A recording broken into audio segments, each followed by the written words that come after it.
1 யோவான் 5:4 தேவனால் பிறப்பதெல்லாம் உலகத்தை ஜெயிக்கும். நம்முடைய விசுவாசமே உலகத்தை ஜெயிக்கிற ஜெயம். விளக்கம்: நாம் உலகத்தை ஜெயிப்பதற்காக உருவாக்கப்பட்டவர்கள். இதனை நாம் மனதில் கொண்டு உலக ஆசைகளையும் சோதனைகளையும் மேற்கொள்வோமாக.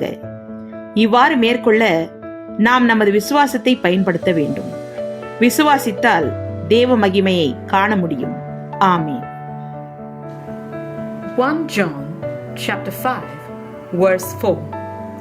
For everyone who has been born of God overcomes the world, and this is the victory that has overcome the world, our faith.